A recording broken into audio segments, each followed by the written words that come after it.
जैकाबाद में सिंध वॾे वज़ीर मुराद अली शाह मीडिया सां ॻाल्हायो आहे। मुराद अली शाह जो चवणु आहे त सूबे में अगवा जे वाक़िअनि में घटिताई थी आहे। जेकॾहिं ॾोहारनि ख़िलाफ़ ऑपरेशन जी ज़रूरत पई त सिंध हुकूमत पोइ ते न हटंदी। अवांखे ॿुधायूं पिया त वॾे वज़ीर चयो आहे त सिंध हुकूमत नए माली साल जी बजट मंज़ूर करे वरिती आहे। वॾे वज़ीर जैकाबाद में मीडिया सां ॻाल्हायो आहे, जंहिंमें हुनजो इहो चवणु आहे त पार्लियामानी पार्टी वफ़ाक़ी बजट जी हिमायत जो फ़ैसिलो कयो आहे। वॾे वज़ीर मुराद अली शाह जो इहो बि चवणु आहे त सिंध में अमन अमान जी सूरत हाल बहितर थी आहे।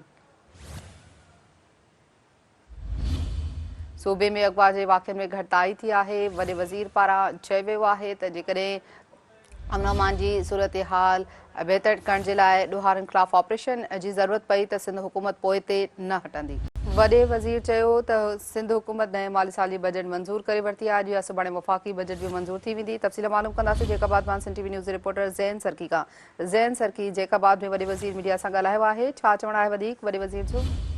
जी बिल्कुल, जैकाबाद में वॾे वज़ीर सैयद मुराद अली शाह मीडिया सां ॻाल्हायो। हुन चयो त सिंध जे अंदरि हालतूं एतिरियूं ख़राब न आहिनि जेतिरियूं चयूं थियूं वञनि। अमन अमान जे हवाले सां हिते जेको आहे बहितर आहे अमन अमान जी सूरत हाल। अंदरूनी सिंध में कश्मीर ज़िलो हुजे, कनकोट ज़िलो हुजे या जेको आहे शिकारपुर ऐं जैकाबाद ज़िलो हुजे, उते अमन अमान जी सूरत हाल काफ़ी बहितर आहे अॻु खां। हुन चयो त जॾहिं मां पहिरें चकर वज़ीर आलाशिप संभाली त हिते अॻवान जो वॾो रुझान हो। असांजे अचण खां पोइ अॻवान खे जेको माण्हुनि खे अॻवान में बहितरी आहे। हुन इहो बि चयो त दहशतगर्दी न सिर्फ़ु सिंध जो मसइलो आहे, पूरे दुनिया जो मसइलो आहे। हुन में पाकिस्तान बि भोॻे पियो, पाकिस्तान बि दहशतगर्दी खे मुंहुं ॾिए पियो। हुन जेका बजट आहे उहा असां अवामी बजट पेश कई आहे ऐं अवाम जी खे जेको सहूलियतूं ॾियण लाइ हुते मदेनज़र कया बजट पेश कई वई आहे। हुन चयो त सिंध जो जेको बॉर्डर आहे उहो बलूचिस्तान सां बि लॻे थो ऐं सिंध जो बॉर्डर जेको आहे उहो जेको आहे हिंदुस्तान सां बि लॻे पियो ऐं जेकी स्मगलिंग थिए थी या मंशा अचे थी उहा KP के बलूचिस्तान खां अचे थी ऐं उनजे करे वफ़ाक़ खे उन तरफ़ ध्यानु ॾियणो पवंदो, त सूबनि खे उन तरफ़ ध्यानु ॾियणो पवंदो। इन शयुनि खे रोकियो वञे।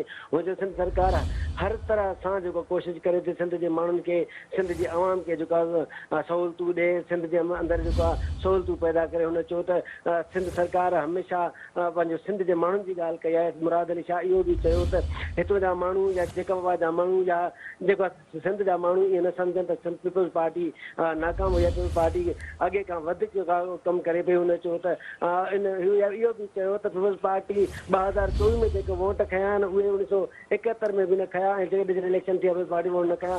सिंध जे माण्हू जो कमु थिए थो, सिंध जे माण्हुनि जा मसइला हल थियनि था, तॾहिं 2024 में सभ खां वधीक पीपल्स पार्टी खे अॻिली इलेक्शन खां वधीक जेको आहे वोट मिलिया आहिनि ऐं सिंध सरकार किथे न चाहींदी त को माण्हुनि जो होते। हुन इहो बि चयो त वफ़ाक़ी सरकार खां असां जेको पैकेज वठण जी कोशिशि करे रहिया आहियूं त जीअं सिंध जे माण्हुनि खे पैकेज ॾिनो, सिंध जे माण्हुनि खे सहूलियत ॾिनियूं आहिनि। जी, वॾी महिरबानी।